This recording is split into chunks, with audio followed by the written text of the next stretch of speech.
நம்ம ஆண்டோட வார்த்தைக்குள்ள போறோம்.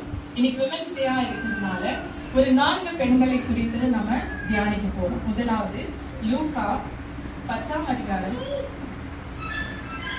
லூக்கா 10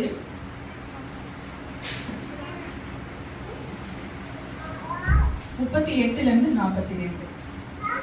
லூக்கா 10 32 40.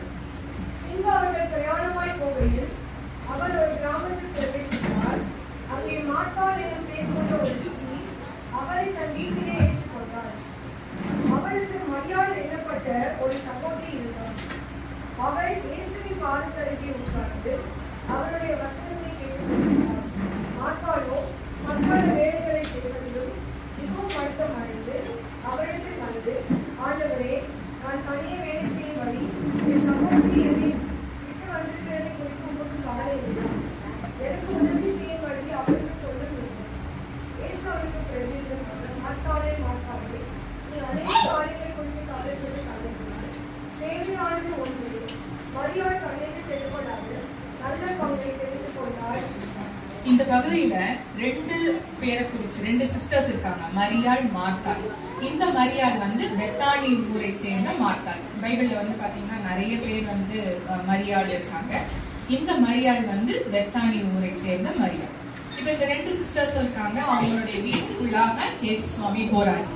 அவர் இயேசு சுவாமி வந்த உடனே மார்த்தாள் என்ன பண்றா, இயேசு சுவாமிக்கு நான் இதை செய்யணும் அதை செய்யணும்னு ஒரு பல வேலைகள்ல பிஸியா இருக்கிறா.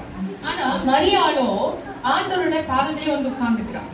ஆண்டோட பாதத்துல உட்கார்ந்து என்ன பேசுறாரு, அவர் என்ன சொல்ல போறாரு, அவர் என்ன நமக்கு கற்றுக் கொடுக்க போறாரு அப்படின்னு சொல்லி அவர் பாதத்திலேயே உட்கார்ந்து காத்து கொண்டிருக்கிறார். அவர் என்ன பேசுறாரோ கவனமா கேட்கிறார். அப்ப மார்த்தாளுக்கு ரொம்ப கஷ்டமா இருக்கு, நம்ம தனியா வேலை செய்யணுமேன்னு சொல்லி ஆண்டர்கிட்ட கம்ப்ளைண்ட் பண்றான். அப்ப பாத்தீங்கன்னா இயேசுவாமி அங்க சொல்ற வார்த்தையை பாருங்க, நீ மார்த்தாளே, நீ அநேக காரியங்களை குறித்து கவலைப்படுகிறாள். நமக்கு எல்லாருக்குமே பிரச்சனை உண்டு. மனுஷனா பிறந்தாச்சுன்னா பிரச்சனை உண்டு.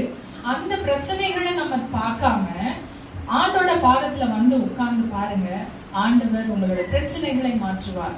அதான் இந்த இடத்துல மரியாள் தன்னை விட்டு எடுபடாத நல்ல பங்கை தெரிந்து கொண்டாள் அப்படின்னு சொன்னார். தேவையானது ஒன்றுதான். ஆண்டவர் பிரச்சனை என்ன பிரச்சனையா இருக்கட்டும், என்ன கவலையா இருக்கட்டும், ஆண்டவர் பிரச்சனத்துல உட்கார பழகுங்க. ஆண்டவர் உங்களுடைய பிரச்சனைகளை மாற்றுவார். இந்த பகுதியில அதுதான் நம்ம கற்றுக்கொள்கிறோம்.